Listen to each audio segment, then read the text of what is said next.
Washington's election by unanimous vote of the Electoral College underscored this popular belief that political parties were not needed.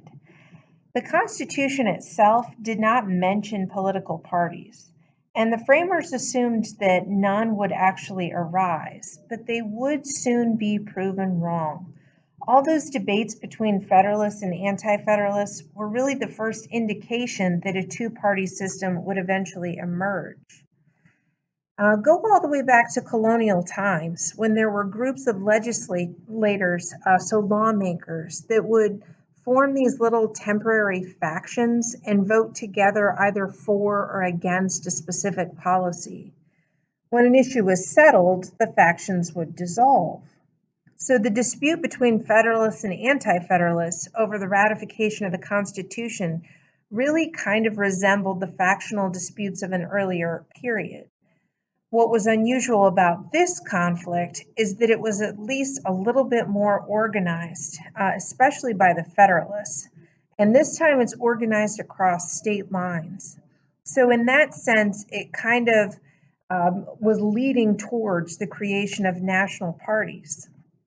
So, in the 1790s, which again we call the Federalist era, you've got two largely Federalist presidents, even though George Washington is the president without a party.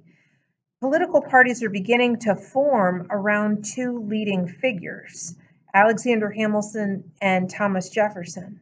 The Federalist Party supported Hamilton and his financial program. They supported the national bank. They believed that the federal government should have more power than the states, that the wealthy elites should be making the decisions, not the common man. The Federalists believed that the economy should be based on business, industry, manufacturing. They believed that a national bank was essential to growing the US economy. They were in favor of securing a solid trade relationship with Great Britain, and the Federalists also believed that they should stay out of the French Revolution in taking sides.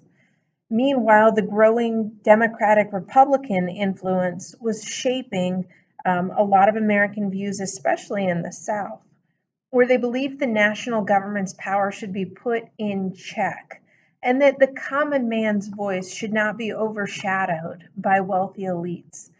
They also believed that agriculture should be the basis of the economy, and that's why they're centered in the South.